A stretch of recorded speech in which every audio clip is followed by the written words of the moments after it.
أعوذ بالله من الشيطان الرجيم. ألم تر إلى الذين بدلوا نعمة الله كفرا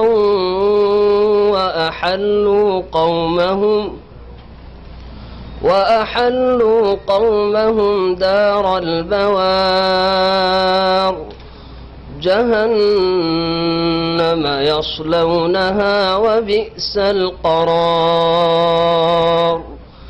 وجعلوا لله أندادا ليضلوا عن سبيله قل تمتعوا فإن مصيركم إلى النار قل لعبادي الذين آمنوا يقيموا الصلاة وينفقوا مما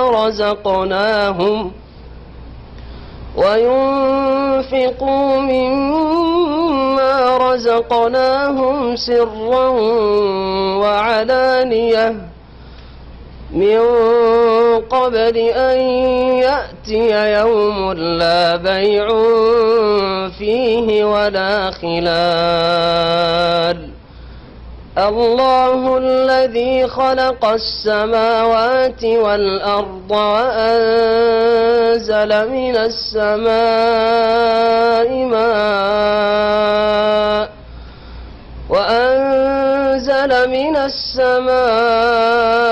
ماء فأخرج به من الثمرات رزقا لكم وسخر لكم الفلك لتجري في البحر بأمره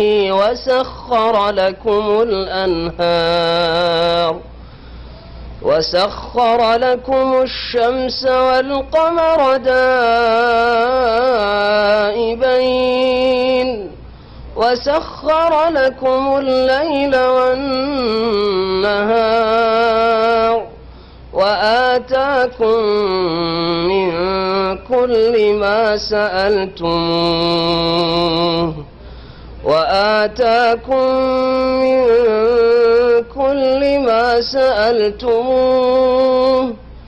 وإن تعدوا نعمة الله لا تحصوها إن الإنسان لظلوم كفار. السلام عليكم ورحمة الله وبركاته. إن الحمد لله نحمده ونستعينه ونستغفره ونعوذ بالله من شرور أنفسنا ومن سيئات أعمالنا من يهده الله فلا مضل له ومن يضلل فلا هادي له وأشهد أن لا إله إلا الله وحده لا شريك له وأشهد أن محمدا عبده ورسوله صلى الله تعالى عليه وعلى آله وصحبه وسلم تسليما كثيرا. يا أيها الذين آمنوا اتقوا الله حق تقاته ولا تموتن إلا وأنتم مسلمون. يا أيها الناس اتقوا ربكم الذي خلقكم من نفس واحدة وخلق منها زوجها وبث منهما رجالا كثيرا ونساء واتقوا الله الذي تساءلون به والأرحام إن الله كان عليكم رقيبا. يا أيها الذين آمنوا اتقوا الله وقولوا قولا سديدا يصلح لكم أعمالكم ويغفر لكم ذنوبكم ومن يطع الله ورسوله فقد فاز فوزا عظيما. أما بعد فإن خير الحديث كتاب الله وخير الهدي هدي محمد صلى الله عليه وسلم وشر الأمور محدثاتها وكل محدثة بدعة وكل بدعة ضلالة وكل ضلالة في النار. أعوذ بالله من الشيطان الرجيم.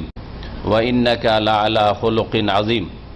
وقال الله تعالى في آية أخرى خذ العفو وأمر بالعرف وأعرض عن الجاهلين. মোহতারাম ওলামায়ে কেরাম, সম্মানিত শ্রোতা মণ্ডলী, আল্লাহ পাক রব্বুল আলমিনের যাবতীয় প্রশংসা পেশ করেছি নবী করিম সাল্লাল্লাহু আলাইহি সাল্লামের সুন্নতি খুতবায়। কিন্তু আমরা যেহেতু বাংলা ভাষাভাষী আর অধিকাংশ ভাইরাই আরবি বুঝেন না, যার ফলে আমাদের দেশের তরিকা হচ্ছে সুন্নতি খুতবার সাথে সাথে আবার বাংলায় আল্লাহ পাকের হামদ সারা প্রশংসা পেশ করা। এটা জানিয়ে দেওয়ার চেষ্টা করছি যে আমরা যারা সুন্নতি খুতবা পড়ি, বিশেষ করে ইন্নাল হামদুলিল্লাহ দিয়ে শুরু করি খুতবাতুল হাজা নবী করিম সাল্লাল্লাহু আলাইহি ওয়াসাল্লামের, তাতে আল্লাহ পাক রব্বুল আলামিনের প্রশংসা পেশ করা হয় সুন্নতি তরিকায়। আর তারপরে রাসূলুল্লাহ সাল্লাল্লাহু আলাইহি সাল্লামের প্রতি সালাতু সালাম পেশ করা, যা প্রত্যেক বৈঠকে জরুরি, তা পেশ করা হয়েছে। আল্লাহ পাক যেন তা কবুল করেন। আল্লাহ পাক রব্বুল আলামিনের প্রশংসা এবং নবী করিম সাল্লাল্লাহু আলাইহি ওয়াসাল্লামের উপর সালাতু সালামের পরে শুকরিয়া আদায় করি রোমার ইসলামিক সেন্টারে যেসব দায়িত্বশীল ভাইয়েরা, আরব ভাইয়েরা রয়েছেন অথবা অনারব ভাইয়েরা, বাংলাভাষী আমাদের ভাইয়েরা, দায়ী অথবা সহযোগী ভাইয়েরা রয়েছেন, তাদের শুকরিয়া আদায় করি। আল্লাহ যেন তাদেরকে জাযায়ে খায়র দান করেন, উত্তম প্রতিদান দান করেন, যে আমাদেরকে এখানে কিছুক্ষণ দিনের কথা শোনার জন্য, শোনাবার জন্য বসার সুযোগ করে দিয়েছেন। আল্লাহ পাক যেন তা কবুল করেন। গতকালকে প্রোগ্রাম ছিল আল কাসিমে। এই প্রোগ্রামের কথা আগে থেকেই ছিল যে সেখানে প্রোগ্রাম প্রায় 6 মাস আগে থেকেই এটা মঞ্জুরি হয়ে আছে। আর আমাদের ওমার ভাইয়েরা বেশ কিছুদিন ধরে 1-2 মাস থেকে আমার পিছনে লেগে আছে যে আমাদের একটা প্রোগ্রাম দেন। তো বললাম যে ঠিক আছে, আল কাসিম থেকে ফেরার পথে ইনশাআল্লাহ তাআলা একটা দিন সেখানে হয়তো কাটিয়ে দেবো ইনশাআল্লাহ তাআলা, এখানে সময় দেবো। আল্লাহ পাক এইভাবে তৌফিক দান করেছেন, আলহামদুলিল্লাহ। রোমা ছোট জায়গা হলেও এখানকার ভাইদের, আরব ভাইদের এবং যারা বাংলা ভাষাভাষী ভাইয়েরা রয়েছেন, দায়ী অথবা বিশেষ করে শামসুদ্দিন ভাই বাংলা ভাষায় যে তিনি সিডি বা মেমোরি ইত্যাদির মাধ্যমে দাওয়াতি কাজ করেন বড় ইখলাসের সাথে। আর আমি মনে করি যে ইসলামী সেন্টারগুলিতে সৌদি আরবে যারা 2-4 জন সবচেয়ে বেশি মেহনতের সাথে কাজ করেন, তাদের একজন আমাদের শামসুদ্দিন ভাই, জাযাহুল্লাহু খাইরান। আল্লাহ পাক যেন কবুল করেন এবং কাজে যেন ইখলাস দান করেন। আল্লাহ পাক রব্বুল আলামিন যেন তাদেরকে উত্তম প্রতিদান দান করেন। এই তাদের মহব্বতে আর এখানকার ভাইদের মহব্বতে আমি দীর্ঘদিন ধরে মাঝে মাঝে এখানে আসার চেষ্টা করি। শুধু তাদের সহি আকীদা, সহি মানহাজ আর সালাফি দাওয়াত, কোরআন সুন্নাহর দাওয়াতকে তারা ভালোবাসেন এবং তারা ইখলাসের সাথে, মেহনতের সাথে প্রচার প্রসার করার চেষ্টা করেন।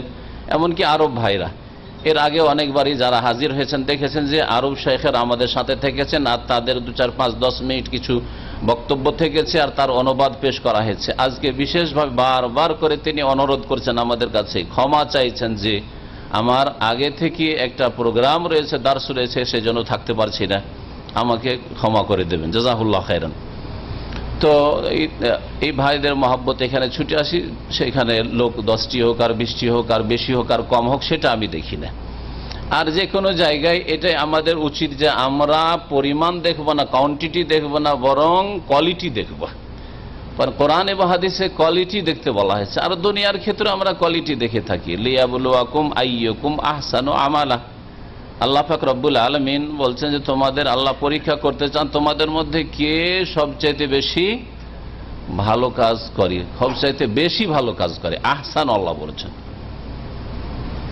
ফুজাইল ইবনে ইয়াদ রাহমাতুল্লাহ আলাইহি বলছেন যে আল্লাহ বলেনি আকসারু আমালা, কে সবচাইতে পরিমাণে বেশি কাজ করতে পারে, কে সবচাইতে বেশি নামাজ পড়তে পারে, কে সবচাইতে বেশি কালেমা পড়তে পারে, কে সবচাইতে বেশি রোজা রাখতে পারে, কে সবচাইতে বেশি সংখ্যায় টাকা পয়সা দান করতে পারে, হ্যাঁ, কে সবচাইতে বেশি সংখ্যা জমা করতে পারে, লোক সংখ্যা জমা করতে পারে, এসব কথা আল্লাহ বলেননি। কে সবচাইতে বেশি সুন্দর কাজ করতে পারে, অধিক ভালো কাজ, সুন্দর কাজ করতে পারে।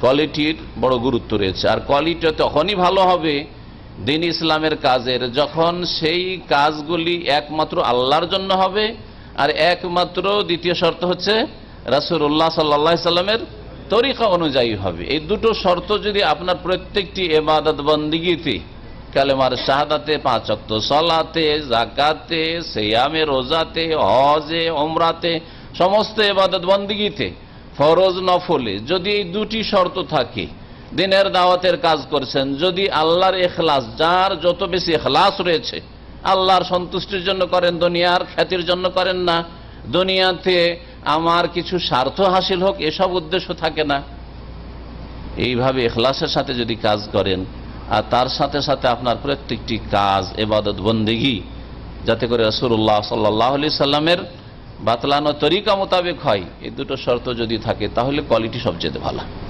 এই জন্য বেশি সংখ্যা কে কত রাকাত নামাজ পড়তে পেরেছে এই কথাগুলি সাহাবায়ে কেরামদের আমলে, তাবেঈনদের আমলে, তাবেঈনদের আমলে স্বর্ণযুগে ছিল না যে অমুক সাহাবী এক রাতে 300 রাকাত পড়েছেন, এক রাতে 100 পড়েছেন, এক রাতে 200 পড়েছেন। এসব কথা কোন সাহাবীর জিন্দেগিতে পাবেন না, খুঁজে পাবেন না আপনি। কিন্তু এই 3টে স্বর্ণযুগ পরে খুঁজে দেখেন এইসব কিচ্ছা কাহিনী রয়েছে যে কেউ নাকি এশার উজিতে ফজর পড়তো 40 বছর ধরে, কেউ রাতে 300 রাকাত করে নফল পড়তো, কেউ আরো কিছু পড়তো, আর কেউ এক রাতে কয় খতম করতো, আল্লাহ জানে কি করে খতম করতো, না কেরামতির খতম হইতো না জালিয়াতির খতম হইতো, আল্লাহ জানে। আজকাল কোরআন খতম করে মাইয়াতান ওগুলো জালিয়াতির খতম হয় আবার। কারণ ছোটকালে আমাদেরকে নিয়ে যেত, দেখেছি বিকালবেলা এসে যে বড় হুজুর আছে এসে জিজ্ঞেস করতো কতটা করে খতম করতে পারলে, কেউ বলছে 2 পারা 3 পারা, মানে 5 পারা করে ভাগ আছে, কেউ পুরা করতে পারেনি। যে এক কাজ করো 3 কুল পড়ে না, 3 বার সূরা ইখলাস পড়ে নাও, তাহলে কি হয়ে যাবে, প্রত্যেকের কোরআন খতম হয়ে যাবে। কারণ হাদিস আছে যে কুল হু আল্লাহ তা দিল সুলুসুল কোরআন। আমি আরবিতে হাদিস বলছি, ওরা আরবি জানে না, ওরা আরবিতে হাদিস পড়তে পারে কিন্তু জানে যে 3 কুল মানে 1 খতম হয়ে গেল। তাহলে প্রত্যেকে 1 খতম দিয়ে দিল 2 মিনিট 1 মিনিটের মধ্যে, বুঝছেন। এইরকম জালিয়াতি খতম হয়তো আল্লাহ পাক ভালো জানে, এসব কিসা কাহিনী। যাই হোক, বলছিলাম যে কোয়ালিটি ভালো হইতে হবে আপনাদের। তো অল্প সংখ্যায় থাকলেও আলহামদুলিল্লাহ যদি কোয়ালিটি আপনাদের ভালো হয়, সহি আকীদার লোক, হ্যাঁ, ইবাদত বন্দেগী সহি তরিকায় করেন, আখলাক আমল ভালো, ভালো মুসলিম আপনি। আল্লাহ পাক যেন তৌফিক দান করেন। আজকে আমার আলোচনা হয়তো দেখেছেন এখানকার বিজ্ঞাপনে ইসলামিক আদব কায়দা বলা হয়েছে, যে আমল আখলাক সম্পর্কে, বিশেষ করে একজন অপরজনের সাথে আচার আচরণের ক্ষেত্রে আমাদের অনেক ভাইয়েরা রয়েছেন যারা হয়তো সহি আকীদা গ্রহণ করেছে, মাশাআল্লাহ, শিরক বিদআতি আকীদা রাখেন না এখন। তারপরে ইবাদত বন্দেগী তো অনেকটাই নামাজটা ঠিক করে নিয়েছেন, অনেক ইবাদত বন্দেগীতে যেসব বিদআত ছিল হয়তো বিদআত মুক্ত করেছেন, কিন্তু আখলাক চরিত্রের ক্ষেত্রে আমাদের অবনতি আরো ঘটছে। আখলাক আচরণের ক্ষেত্রে আমাদের অবস্থায় কোন রকমের উন্নতি দেখা যাচ্ছে না, ইসলামিক আখলাক দেখা যায় না। একজন অপরজনের সাথে অন্তরকে পরিষ্কার করতে পারি না, অন্তরই যখন সাফ নয় তখন আমাদের কথাবার্তাও সাফ নয়, আমাদের লেনদেন আদান প্রদানও সাফ পরিষ্কার পরিচ্ছন্ন নয়, এই হচ্ছে অবস্থা। অথচ এই বিষয়টি দ্বীন ইসলাম অত্যন্ত বেশি গুরুত্ব রাখে। প্রিয় নবী মুহাম্মদ রাসূলুল্লাহ সাল্লাল্লাহু আলাইহি সাল্লামের একটি সহিহ হাদিস, আদ-দীনু আল মুআমালা, আদ-দীনু আল মুআমালা, দ্বীন ইসলাম হচ্ছে, আসল দ্বীন ইসলাম হচ্ছে লেনদেন আদান প্রদানের নাম। আদান প্রদান যদি ভালো হয় তো আপনার দ্বীন ভালো।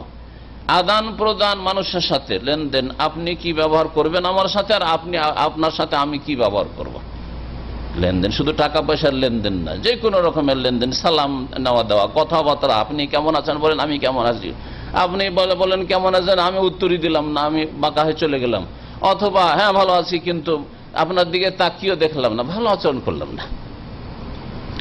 এই লেনদেন হচ্ছে দ্বীনের নাম। আপনার আদান প্রদান লেনদেনটা যদি ভালো হয় তাহলে আপনার দ্বীন ভালো। যত ভালো লেনদেন আপনার মামলাত ভালো হবে, আচার আচরণ ভালো হবে, তত বেশি আপনি দিনদার, তত আপনার দ্বীন ইসলাম ভালো। আর যত খারাপ হবে আপনার আদান প্রদান লেনদেন মামলাত, তত বেশি খারাপ মুসলিম আপনি।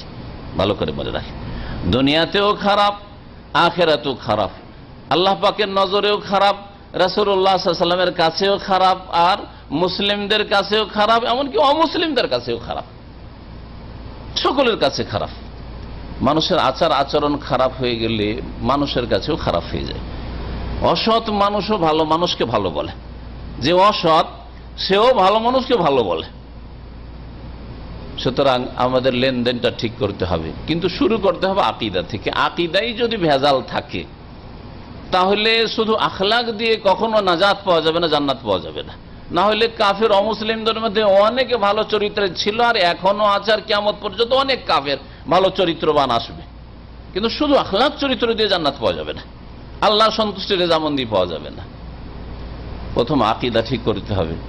আজকে যে আমাদের এখানে শেখ খালেদ সাহেব আছেন ইসলামিক সেন্টার রোমায়, উনি বলছিলেন যে এখানে অনেক ভাইয়েরা আছেন যারা মাদ্রাসা পড়া, বিশেষ করে ওদের দিকে ইঙ্গিত করে তারা বিভিন্ন মসজিদে খেদমত করে অথবা আজানও দেয়, আর তাদের আকীদায় আরবদের কাছে এটা খুব বড় গুমরাহি, আর সত্যি বড় গুমরাহি। কারণ আরবরা আমাদের চেয়ে বেশি আকীদা বুঝে, তাদের কাছ থেকে এসে ওই আকীদা আমরা শিখেছি। সেটা হচ্ছে যে আল্লাহ ফি কুল্লি মাকান, আল্লাহ সব জায়গায়, আল্লাহ সর্বত্র বিরাজমান। আল্লাহ সর্বত্র বিরাজমান, আপনার মোবাইলের মধ্যে আল্লাহ আছে, তো মোবাইল পূজা করলে তো আল্লাহর ইবাদত হয়ে যায়। হ্যাঁ, মাইকে আছে, আপনার স্ত্রী তো আছে, বাথরুমে আছে, পাক না পাক সব জায়গায় আছে, গাছেও আছে, দুর্গাতে আছে, দরগাতে আছে, সব জায়গায় সবকিছুতে বিরাজমান। তো যে কিছুর পূজা করলে তো আল্লাহর পূজা হয়। এটা তো নিছক হিন্দু ধর্ম, এটা তো খালেস হিন্দু ধর্ম, এটা তো ইসলাম ধর্মই নয়। তাহলে এর সাথে এইরকম বদ আকীদার সাথে যদি আপনার আখলাক চরিত্র একেবারে উন্নত মানের থাকে, মাশাআল্লাহ, কখনো জান্নাত পাওয়া যাবে না। কারণ আল্লাহ সম্পর্কে জান না যে আল্লাহ কোথায়, যার ইবাদত করেন, যিনি আপনার রব সৃষ্টিকর্তা, যিনি রিজিক দিচ্ছেন, তিনি যে কোথায় তাই জানেন না, আপনি খবরই রাখেন না যে কোথায়। এত বড় গুমরাহি।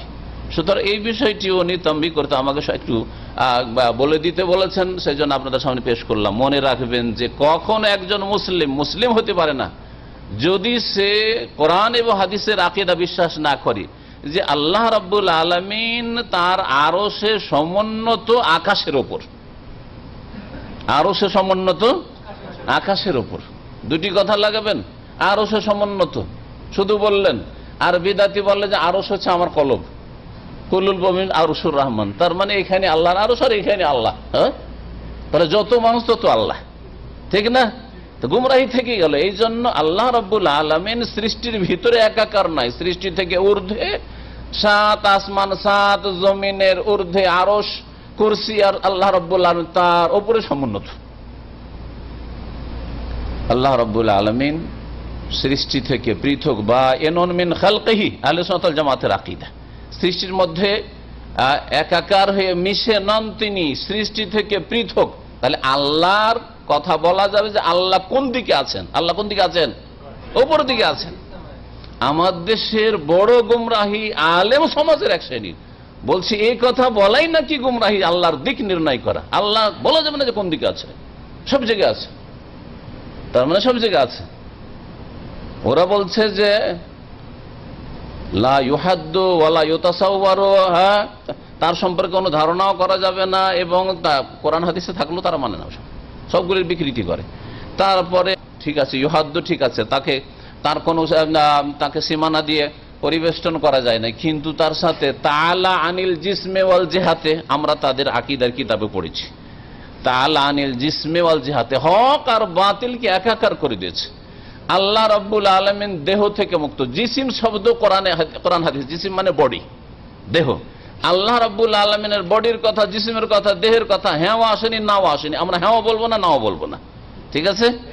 কিন্তু তার সাথে বলছে ওয়ানিল জিহাতে, আল্লাহ দিকের ঊর্ধ্বে, আল্লাহর কোনো দিক নেই। অথচ আপনার প্রকৃতি বলছে, আপনাকে যেই ফিতরাত প্রকৃতির আল্লাহ সৃষ্টি করেছেন সেই প্রকৃতিও সাক্ষী দিচ্ছে, বাস্তব প্রমাণ করছে যে আল্লাহর দিক আছে। যে কোন গুনাহগার বান্দাও যদি আল্লাহর কাছে দোয়া করে তবু মনটা কোন দিকে যায়? উপর দিকে চলে যায়। তার মানে ওর ফিতরাত বলছে যে আল্লাহকে এখানে পাবো না, আল্লাহ উপরে, ঠিক না? আমি কোরআন এবং হাদিসের দলিল আজকে পেশ করবো না, মেলা দলিল কোরআনে কারিমে রয়েছে, হাদিসে রয়েছে, যে আকাশে আল্লাহ রয়েছে, আকাশের উপরে রয়েছেন, আরো শাজিমে রয়েছেন। কিন্তু আমি বলছি যে আপনার ফিতরা তো বলছে, যখন দোয়া করছেন যে আল্লাহ খায় না, আল্লাহ উপরে তাকাইছেন কেন? এদিকে অনেকে দোয়া করতে গেছে আল্লাহ, হ্যাঁ, জাহেল মূর্খ উপর দিকে তাকায় যে আল্লাহ তুমি মদত করো, তো উপর দিকে অবশ্যই আছে, না হলে নিচে তাকিয়ে। কোন মানুষকে দেখেছেন নিচে তাকিয়ে দোয়া করছে? আল্লাহ দেখেছেন? এটাই ফিতরাত মানুষের। আর কুল্লু মাউলুদিন ইউলাদু আলাল ফিতরা, প্রত্যেক শিশু জন্মায় আসলে ফিতরাতের উপর, প্রকৃতির উপর। এই প্রকৃতির মানুষকে আল্লাহ পয়দা করেছেন। আর এই সম্পর্কে বেশি বলছি না, আকীদা আগে ঠিক করতে হবে, এটা হচ্ছে দিনের একটা দিক। আর একটা হচ্ছে ইবাদতটা সহি শুদ্ধ করতে হবে। শুধু নামাজ পড়লেই হবে না, নামাজটা এক আল্লাহর জন্য কায়েম করতে হবে এবং এক রাসূলুল্লাহ তরিকা অনুযায়ী শুরু করতে হবে, শেষ করতে হবে। যেখান থেকে রাসূলুল্লাহ সাল্লাল্লাহু আলাইহি ওয়াসাল্লাম শুরু করেছেন ওইখান থেকে শুরু করবেন, যেখানে গিয়ে রাসূলুল্লাহ সাল্লাল্লাহু আলাইহি ওয়াসাল্লাম থেমে গেছেন ওখানে গিয়ে থেমে যাবেন। নাম আহলে হাদিস, আর মোনাজাত ছাড়া উঠবে না, মোনাজাতের জন্য ঝগড়া। এই মসজিদে আহলে হাদিস মোনাজাত করে, ওই মসজিদে মোনাজাত করে না। আর দুই দলের নাম আহলে হাদিস। কোন আহলে হাদিস হইল সব? যদি এইরকমই লোক আহলে হাদিস হয় তাহলে তো সব আহলে হাদিস হইতে পারে, বিদআত করেও আহলে হাদিস হইতে পারে। সুতরাং আহলে হাদিস মানে নিষ্পাপ বলবেন, আর নাম শুধু লেবেল লাগিয়ে নিলে। আহলে হাদিসের মধ্যে যদি এই সব বিভ্রান্তি থাকে, এই বিভ্রান্তি থেকে, এই তাকলিদ অন্ধ অনুসরণ থেকে, এই গুমরাহি থেকে আপনাকে মুক্ত হইতে হবে। আপনাকে কোরআন হাদিসের সাথে চলতে হবে, আপনাকে কোনো দলের সাথে চলতে হবে না, অথবা সবগুলি ফতোয়া কোনো মানুষের নেওয়া যাবে না, যত বড় ব্যক্তি হোক না কেন। তো বলছিলাম যে যেখানে রাসূলুল্লাহ সাল্লাল্লাহু আলাইহি ওয়াসাল্লাম শুরু করে সেখান থেকে শুরু করতে হবে ইবাদত বন্দেগী, আর যেখানে গিয়ে শেষ করে। রোজা নবী সাল্লাল্লাহু আলাইহি ওয়াসাল্লাম শুরু করেছেন সাহরি খেয়ে, ঠিক কিনা? সাহরি সুন্নাত মুস্তাহাব, সেখান থেকে শুরু করেছেন। আমাদের দেশের নামাইতা নাসুমা গাদান দিয়ে রোজা শুরু করে, বাড়াইলো না? রোজাতে বাড়ায়, সবকিছু, নামাজও বাড়াইবেন, রোজাতেও বাড়াইবেন, তো নবীর তরিকে তো কোনোটাই হয় না, তো কবুলই তো হয় না। মানে আমেলা আমার আলাইসা আলিহি আমরুনা ফাহুয়ারাদ্দুন, কেউ যদি কোনো আমল করে আর সেটা আমার তরিকায় না হয়, ফাহুয়ারাদ্দুন, তাহলে সেটা প্রত্যাখ্যাত, কবুলই করবেন না আল্লাহ রাব্বুল আলামিন। রোজা রাখছেন, কবুল হয় না। নামাজ পড়ছেন, কবুল হয় না। নামাইতে পড়ছেন, ইন্নী ওয়াজহাতুর যায় নামাজের দোয়া পড়ছেন, ইক্তাদাতু বিহাযাল ইমাম, 3 বিদআত দিয়ে শুরু করছেন, ওইদিকে মোনাজাত করছেন। নবী সাল্লাল্লাহু করেন, যেগুলো নবী করে সেগুলি করতে চান না। নবী সাল্লাল্লাহু আলাইহি ওয়াসাল্লাম আজকার করেছেন সালাম ফেরার পরে, অনেকগুলি জিকির আজকার রয়েছে, তাসবিহ রয়েছে, ইত্যাদি ইত্যাদি। ওই সবগুলির যদি জিজ্ঞেস করা হয়, 3টিও মুখস্থ নাই, 3টিও মুখস্থ নেই। যারা বিদআত করে তাদের একটিও মুখস্থ নেই। হ্যাঁ, সুন্নতের অনুসারী ভাইদের আলহামদুলিল্লাহ, তারা ধীরে ধীরে মুখস্থ করার চেষ্টা করছে, বিদআত ছাড়ছে, সুন্নতের অনুসরণ করছে। এটা হচ্ছে আল্লাহর নিয়ামত। আপনি যখন সুন্নতকে আঁকড়ে ধরবেন, বিদআত থেকে মুক্ত হইতে পারেন। বিদআত ধরবেন, আল্লাহ সুন্নত থেকে মাহরুম করে দেবেন। আল্লাহর গজব এটা বিদআতীদের ওপর, যে যখন বিদআত ধরে তখন আল্লাহ সুন্নত থেকে মাহরুম করে দেয়। এই শাবান মাসে আর এক বিদআত, আল্লাহ দিলেন লাইলাতুল কদর, বলছে আমাদের 1 রাত যথেষ্ট না, আমাদের 3 রাত লাগবে। আমাদের কয় রাত লাগবে? 3 রাত লাগবে। লাইলাতুল কদর তো আছে, আল্লাহ দিয়েছো, আর আমরা বানাবো দুটো। একটা হচ্ছে কি, একটা হলো শবে কদর, আল্লাহ তুমি দিয়েছো, আর একটা হচ্ছে শবে বারাত, আর একটা শবে মেরাজ। 3 রাত পালন করবো, তাহলে জান্নাত পাওয়া যাবে। জান্নাত পাওয়া যাবে এইভাবে? নবীর তরিকে না হলে জান্নাত পাওয়া যাবে না। নবী করিম সাল্লাল্লাহু আলাইহি ওয়াসাল্লাম ইন্না আনজালনাহু ফি লাইলাতুল কদর, এই আয়াত তার উপর নাযিল হয়েছে, এই সূরা নাযিল হয়েছে, লাইলাতুল কদর দিয়েছেন। লাইলাতুল বারাত দেননি, না কোনো আয়াতে আছে না কোনো হাদিসে আছে। মেরাজ হয়েছে নবী সাল্লাল্লাহু আলাইহি ওয়াসাল্লামের, কখন হয়েছে সাহাবীরা মনে রাখেন নাই। আর মেরাজ হওয়ার পর নবী সাল্লাল্লাহু আলাইহি ওয়াসাল্লামের সাহাবীরা, নবী সাল্লাল্লাহু আলাইহি ওয়াসাল্লাম কেউ মেরাজের রাতে নফল পড়েননি। আপনি অতিরিক্ত ইবাদত করবেন, নবীর চাইতে বেশি পরেজগার হতে চান। ইয়া রাসূলুল্লাহ, যখন আপনার অবস্থা বলছে ইয়া রাসূলুল্লাহ, আপনি যেসব ইবাদত করেছেন ওগুলো আমাদের নাজাতের জন্য যথেষ্ট না, আমাদের আরো কিছু করার লাগবে। আপনি লাইলাতুল কদর করেছেন, আমাদের কি লাগবে? শবে বারাতও লাগবে, আর শবে মেরাজও লাগবে, এগুলিরও নফল লাগবে। এইসব গুমরাহিতে যদি ডুবে থাকেন, তাহলে বেশি বেশি শুধু সংখ্যা আর পরিমাণ ইবাদতের বাড়িয়ে জান্নাত পাওয়া যাবে না। নবী করিম সাল্লাল্লাহু আলাইহি ওয়াসাল্লামের তরিকায় ইবাদত বন্দেগী হইতে হবে। আসি আসল আলোচনার দিকে, আর খুব সংক্ষেপে বলবো। আর দিন ও আল মুআমালা, দিন হচ্ছে মানুষের সাথে আদান প্রদানের নাম। নবী করিম সাল্লাল্লাহু আলাইহি ওয়াসাল্লাম সবচাইতে উত্তম বেশি ভালো উত্তম চরিত্রের অধিকারী ছিলেন। আল্লাহ পাক কোরআনে কারীমে সার্টিফিকেট দিয়েছেন, ওয়া ইন্নাকা লাআলা খুলুকিন আযীম। হে নবী মুহাম্মদ সাল্লাল্লাহু আলাইহি ওয়াসাল্লাম, নিঃসন্দেহে তুমি মহান চরিত্রের অধিকারী। লাআলা খুলুকিন, খুলুক মানে চরিত্র, আযীম মহান চরিত্রের অধিকারী। নবী করিম সাল্লাল্লাহু আলাইহি ওয়াসাল্লামের চরিত্র ছিল সবচেয়ে উন্নত মানের চরিত্র। তিনি সারা বিশ্বের সমস্ত মানুষের জন্য চরিত্র শিক্ষা দেওয়ার ক্ষেত্রে, শুধু আকীদা শিক্ষা দেওয়ার ক্ষেত্রে নয়, বিশ্বাস শিক্ষা দেওয়ার ক্ষেত্রে নয়, তাওহীদের শিক্ষার ক্ষেত্রে নয়, ইবাদত বন্দেগীর শিক্ষার ক্ষেত্রে নয়, আর নামাজ রোজার শিক্ষা দেওয়ার ক্ষেত্রে নয়, বরং আখলাক চরিত্র শেখানোর ক্ষেত্রেও নবী করিম সাল্লাল্লাহু আলাইহি ওয়াসাল্লাম সবচেয়ে বড় মানুষ তিনি। ওয়া ইন্নাকা লাআলা খুলুকিন আযীম। প্রিয় নবী মুহাম্মদ রাসূলুল্লাহ সাল্লাল্লাহু আলাইহি ওয়াসাল্লামের জাওজায়ে মুহতারামা বিবি আয়েশা রাদিয়াল্লাহু তাআলা আনহা, উম্মুল মুমিনিন, মুমিনদের জননী, তাকে জিজ্ঞেস করা হয়, কোন সাহাবী জিজ্ঞেস করেন, কাইফা কানা খুলুক রাসূলিল্লাহ সাল্লাল্লাহু আলাইহি ওয়াসাল্লাম, রাসূলুল্লাহ সাল্লাল্লাহু আলাইহি ওয়াসাল্লামের আখলাক চরিত্র কেমন ছিল। রাসূলুল্লাহ সাল্লাল্লাহু আলাইহি ওয়াসাল্লামের আখলাক চরিত্র যদি বলা হয়, তো এর উপর কিতাব লিখা চলতে আছে 14 বছর ধরে। কত যে লিখা হয়েছে সিরাতুন নবীর কিতাব, আর কিয়ামত পর্যন্ত কত লিখা হবে, কত বলা হবে, শেষ করা যাবে না। এজন্য এক কথাই তিনি জবাব দিয়েছেন, একটা কথা শুধু, কানা খুলুকুহু আল কোরআন। রাসূলুল্লাহ সাল্লাল্লাহু আলাইহি সাল্লামের চরিত্র ছিল আল কোরআনের বাস্তবায়ন। কোরআনে যা আছে তা পড়ো, আর তা যদি দেখতে হয় তো রসুলের জীবনে দেখে নাও। এটাই ছিল রাসূলুল্লাহ সাল্লাল্লাহু আলাইহি সাল্লামের চরিত্র। তাহলে আমাদেরকে যদি চরিত্রবান মুসলিম হইতে হয়, যদি আপনি সত্যি রাসূলুল্লাহ সাল্লাল্লাহু আলাইহি সাল্লামকে মহব্বত করেন, সত্যি রাসূলুল্লাহ সাল্লাল্লাহু আলাইহি সাল্লামের উম্মত হন, সত্যি রাসূলুল্লাহ সাল্লাল্লাহু আলাইহি সাল্লামের তরিকায় চলতে চান, রাসূলুল্লাহ সাল্লাল্লাহু আলাইহি সাল্লামের শাফাআত পেতে চান, রাসূলুল্লাহ সাল্লাল্লাহু আলাইহি সাল্লাম হাউজে কাউসারের পানি পেতে চান, আর যদি আপনি দাবি করেন যে আমি নবী সাল্লাল্লাহু আলাইহি ওয়াসাল্লামের উম্মতের একজন, তাহলে আপনার জন্য রাসূলুল্লাহ সাল্লাল্লাহু আলাইহি ওয়াসাল্লাম উসওয়া হাসানা, উত্তম আদর্শ। নবী সাল্লাল্লাহু আলাইহি ওয়াসাল্লামের চরিত্র যেমন কোরআনে কারীমের বাস্তবায়ন ছিল, আপনাকেও প্রত্যেকটি আয়াতের হাদিসের বাস্তবায়ন করতে হবে। কোরআন দিয়ে শুধু দিন সম্পূর্ণ হয়নি। প্রিয় নবী মুহাম্মদ রাসূলুল্লাহ সাল্লাল্লাহু আলাইহি ওয়াসাল্লাম বলেছেন, আলা ইন্নী উতীতুল কুরআনা ওয়া মিসলাহু ওয়া মাহু, আলা ইন্নী উতীতুল কুরআনা ওয়া মিসলাহু মাহু। শুনে রাখো ভালো করে, কখনো এরকম ভাববে না যে কোরআন যথেষ্ট। যেমন আহলে কোরআন গুমরাহ হয়ে কুফরি করেছে, কাদিয়ানীদের মতো আহলে কোরআন গুমরাহ হয়েছে, কোরআন মানবো হাদিস মানবো না, সুতরাং 5 ওয়াক্ত নামাজ খামসা কোনো আয়াতে নেই, 5 পড়বে না। নামাজ শুরু তাকবীরে তাহরিমা দিয়ে সালামে শেষ হবে, কোনো আয়াতে নেই, সুতরাং তারা তাদের কুপ্রবৃত্তির পূজা করে মনের পূজায় নামাজ পড়বে, ইচ্ছা মতো নামাজ পড়বে, ঠিক না? কিন্তু রাসূলুল্লাহ সাল্লাল্লাহু আলাইহি ওয়াসাল্লাম তরিকায় নামাজ পড়বে না, মুসলিম হইতে পারবে? নবী করিম সাল্লাল্লাহু আলাইহি ওয়াসাল্লাম সতর্ক করেছেন যে এইরকম বাতিল ফিরকা বেরোবে যারা জাহান্নামের রাস্তা ধরবে। আল্লাহ শুনে রাখো, ইন্নী উতীতুল কোরআন, আমাকে কোরআনে কারীম দেওয়া হয়েছে, ওয়া মিসলাহু মাহু, আর তার সাথে তার মতো আরেকটা দেওয়া হয়েছে। ওয়া মিসলাহু, তার মতোই দেওয়া হয়েছে তার সাথে সাথে, কোরআনের সাথে। সেটা কি? হাদিস, সুন্নাহ, যাই বলেন, আসার। নবী করিম সাল্লাল্লাহু আলাইহি ওয়াসাল্লাম যা করেছেন, যা বলেছেন, যার স্বীকৃতি দান করেছেন, অনুমোদন দিয়েছেন, তাও দেওয়া হয়েছে। ওহী, সেটা ওহী। কোরআনে কারীম যেমন ওহী, গুরুত্ব সহকারে কোরআনে কারীমের প্রতি আমল করবেন, তেমনি কোরআনে কারীমে কোনো ইবাদত আখলাক নেই, কিন্তু সহিহ হাদিস আছে, সেটা ওইভাবেই আদায় করতে হবে আপনাকে, ওইভাবেই বিশ্বাস করতে হবে, ওইভাবেই পালন করতে হবে আপনাকে, তাহলে মুসলিম হতে পারবেন। আর আজকাল এক শ্রেণীর লোকেরা আহলে কোরআনের মতো গুমরাহ না হইলেও আর এক ধরনের গুমরাহ। তারা জিজ্ঞেস করে যে শেখ এটা কোরআনে আছে না হাদিস আছে? তো জিজ্ঞেস করি যে কেন সেটা বলছেন, আপনার কাছে কি পার্থক্য আছে? নিঃসন্দেহে পার্থক্য আছে। কেন? আয়াতে আছে না হাদিস আছে, কেন জিজ্ঞেস করবেন? হ্যাঁ, যদি জ্ঞান হাসিলের জন্য যে এটা আয়াতে, কোন আয়াতের ভিত্তিতে অথবা কোন হাদিসের ভিত্তিতে, সেটা আলাদা কথা। কিন্তু যদি সামান্যতম আপনার অন্তরে এই রকমের শয়তানি খেয়াল থাকে যে কোরআনে থাকলে বড় গুরুত্ব সহকারে পালন করব, আর রসুলের হাদিসে থাকলে সেটা দেখা যাবে।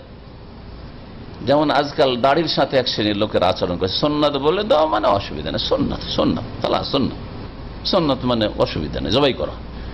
তো ওই রকমই যদি ধ্যান ধারণা থাকে যে এটা কোরআন আছে না হাদিস আছে, হাদিস আছে সুতরাং সেটা করলেও চল, না করলে চলো, এর চাইতে বড় গোমরাহি কিছু নেই, কখনো মুসলিম হতে পারবে না। ভালো করে শুনে রাখেন, একই রকমের হারাম বিভিন্ন মাসাইল রয়েছে, যেগুলি কোরআনে কারীমে রয়েছে ওই রকমই হাদিসে রয়েছে, ওইভাবেই হারাম কোরআনে কারীমে যেটা হারাম সেটা হাদিসে হারাম। 2 বোনকে একসাথে বিয়ে করতে পারবেন না। আপনার স্ত্রীর আপন বোন, যদি মনে করেন আমি সেকেন্ড ম্যারেজ করব, আর আপন শালীকে বিয়ে করতে চান, জায়েজ? হারাম। কোথায় আছে? কোরআনে না হাদিসে? হাদিসে। কোরআনে আছে না হাদিসে?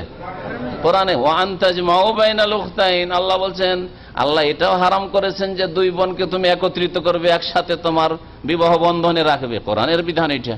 তাহলে কোরআন দ্বারা হারাম, হ্যাঁ, স্ত্রীর সাথে একসাথে তার আপন বোনকে রাখা, 2 বোনকে একত্রিত করা। আচ্ছা, আপনার স্ত্রীর বোনকে বিয়ে করে আপনার স্ত্রীর আপন খালাকে বিয়ে করছেন, সেকেন্ড ম্যারেজে তার খালাকে ভালো লাগে বিয়ে করতে চান, সেকেন্ড ম্যারেজে আপনার স্ত্রীর ফুফুকে, আপন ফুফুকে বিয়ে করছেন, জায়েজ না হারাম? হারাম না মাকরু? হারাম। কোথায় আছে? কোরআনে আছে? কোরআনে কোনো আয়াতে নেই। কোথায় আছে? হাদিসে, সহিহ বুখারীতে রয়েছে। বোঝা গেছে? তো পার্থক্য আছে নাকি 2 হারামে? 2 হারামে কোনো পার্থক্য নেই, একই রকমের হুকুম। এইরকম বহু নজির, বহু দৃষ্টান্ত রয়েছে কোরআনে। একই রকম ভাবে আপনাকে কোরআন সুন্নাহ মানতে হবে যদি মুসলিম থাকতে চান। নবী করিম সাল্লাল্লাহু আলাইহি ওয়াসাল্লামের চরিত্র কি ছিল বললাম? আল কোরআন, কোরআন ছিল মানে কোরআনের বাস্তবায়ন করা। তাহলে আমরা কোরআনে কারীম যে তেলাওয়াত করি, শুধু তেলাওয়াত বিনা বুঝাই তরজমা তাফসীর না পড়ে তেলাওয়াত করলে কোরআনে কারীমের বাস্তবায়ন করা সম্ভব হবে? জীবনে হবে? কোরআনের বাস্তবায়ন আর কোরআনের হাফেজ মাশাআল্লাহ 30 পারা কোরআন ভালো করে মুখস্থ রাখেন আর খতম তারাবি পড়ান আর কেরাত আর তাজবিদ পুরাপুরি খুব ভালো বুঝেন, আপনি কোরআনের বাস্তবায়ন কি করে করবেন বলেন? তাই কোরআনের অর্থ বোঝা ফরজ কিনা? কোরআনের অর্থ বোঝা ফরজ।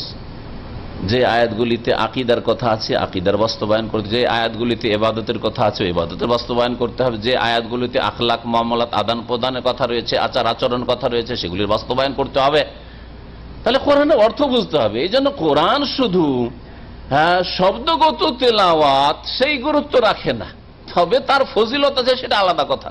কিন্তু এতেই ক্ষান্ত হওয়া যে অবস্থা এখন আমাদের বাঙালি সমাজের, যে অধিকাংশ কোরআন তেলাওয়াতকারীরা শব্দের তেলাওয়াত করে, বাক্যের তেলাওয়াত করে, কিন্তু অর্থের তেলাওয়াত করে। অর্থের তেলাওয়াত এই ভাষাটি শাইখ ইবনে উসাইমিন রাহমাতুল্লাহ আলাইহি তার মাজালিসে শাহরে রমাদানে উল্লেখ করেছেন যে তেলাওয়াতে লফজি আর তেলাওয়াতে হাকিকি, তেলাওয়াতে মানবী, তেলাওয়াতে লফজি শব্দগত তেলাওয়াত। শব্দগত তেলাওয়াত আপনি পড়ে যাচ্ছেন আলিফ লাম মিম যালিকাল কিতাবু লা রাইবা ফিহি হুদাল লিল মুত্তাকিন, এটা হচ্ছে শব্দের তেলাওয়াত, তেলাওয়াতে লফজি। আর তেলাওয়াতে মানবী অর্থগত তেলাওয়াত। তেলাওয়াত মানে হচ্ছে ফলো করা, তেলাওয়াত মানে হচ্ছে অনুসরণ করা, তেলাওয়াত মানে ইত্তেবা করা। তালা এতুল মানে পরে আসা, আগে কেউ যাচ্ছে আর তার পেছনে পেছনে। ওয়াহিদুন তিলওয়াল আখার, আরবরা বলে একজন অপরজনের পেছনে পেছনে। তাহলে তিলাওয়াত মানে হচ্ছে অনুসরণ করা, ফলো করা, ইত্তেবা করা, পেছনে পেছনে চলা। তাহলে কোরআনে কারীমে যেগুলি বলা হয়েছে সেগুলিকে অনুসরণ করতে হবে, পালন করতে হবে, তার পেছনে পেছনে চলতে হবে, পিছিয়ে থাকলে হবে না, আগে বাড়লে হবে না। লা তুকাদ্দিমু বাইনা ইয়াদাইল্লাহি ওয়া রাসূলিহি। তো আখলাক চরিত্র কোরআনের আলোকে তৈরি করতে হবে। আর কোরআনে কারীম ছাড়া রাসূলুল্লাহ সাল্লাল্লাহু আলাইহি ওয়াসাল্লামকে হাদিস দেওয়া হয়েছে, হাদিসে যে উত্তম আখলাকের কথা রয়েছে সেগুলিও আপনাকে যথাযথভাবে পালন করতে হবে, তার বাস্তবায়ন করতে হবে। বহু আখলাকের কথা রয়েছে, আখলাক সম্পর্কে আমাদের অনেক আলোচনা আছে, আর আখলাক সম্পর্কে একটি দুটি করে বলা সম্ভব না, কিন্তু দু চারটি আখলাক চরিত্রের কথা বলবো। কোরআনে কারীমে দু চারটি আয়াতের মাধ্যমে বলি। আল্লাহ রাব্বুল আলামিন একটি আয়াতে বলছেন তিনটি আখলাক চরিত্র সম্পর্কীয় হেদায়েতনামা, দিক নির্দেশনা। খুযিল আফওয়া ওয়া আমর বিল উরফি ওয়া আ'রিদ আনিল জাহিলিন। আল্লাহ বলছেন যে হে নবী, তুমি মার্জনাকে ধারণ করো, মানে মানুষকে ক্ষমা করো, ক্ষমার দৃষ্টিতে মানুষের দিকে দেখো, ক্ষমা করো মানুষকে। তাহলে মানুষ ভুল করতে পারে, আপনার রুমমেট আছে, সাথী সঙ্গীরা আছে, ভুল করতে পারে। আপনার ঘুমের সময় লাইট জ্বালিয়ে দিতে পারে, একটু লেট করে এসছে, দরজা খুললে আপনার ঘুমটা ভাঙিয়ে দিতে পারে, ইত্যাদি। এইরকম বহু উদাহরণ রয়েছে। আপনার সাথী সঙ্গী কলিগ আছে, আপনার সাথে একটা খারাপ ব্যবহার করতে পারে, খারাপ লাগলো, স্বাভাবিক হইতে পারে। এইরকমই আপনার স্বামী স্ত্রীর জীবনে কখনো আপনি খারাপ আচরণ করে দিলেন, কখনো আপনার স্ত্রী আপনার সাথে খারাপ আচরণ, আপনি রাত দিন খারাপ আচরণ আপনার স্ত্রীর সাথে করছেন। আর আপনার স্ত্রী যদি একবার খারাপ আচরণ করে তাহলে কোন রকমের ছাড় নেই, ডিসকাউন্ট নেই, কোন রকমের ডিসকাউন্ট নেই। এটা কি চরিত্র হইল নাকি? হ্যাঁ, ওয়ালাহুন্না মিসলুল্লাযী আলাইহিন্না বিল মারুফ। আল্লাহ পাক বলেছে যেমন তোমার অধিকার রয়েছে স্ত্রীর, ও তার অধিকার ওই রকমই রয়েছে, একবারে মিসলাহুন ওয়ালাহুন্না মিসলাল্লাযী, হ্যাঁ মিসলুল্লাযী, আল্লাহ বলছে ওই রকমই, তাদের ওই রকম অধিকার রয়েছে যেমন তোমাদের অধিকার রয়েছে। তুমি যদি ভুল করার অধিকার রাখো, যে মাঝে মধ্যে আমি একটু বাড়াবাড়ি করে দিলাম, পরে নিজেকে তিরস্কার করছেন, বুঝতে পারছেন আপনি, বলেন আর নাই বলেন, অনেক সময় তো সামনে স্বীকার করছেন না, কিন্তু আপনি ভালো করে অনুভূতি আপনাকে নাড়া দিচ্ছে, নক করছে যে তুই ভুল করেছিস, আজকে বাড়াবাড়ি হয়েছে তোর দ্বারা স্ত্রীর ওপর অথবা ছেলে মেয়েদের ওপর। তাহলে ওই রকমই তাদেরও হক, তারাও কখনো ভুল করতে পারে।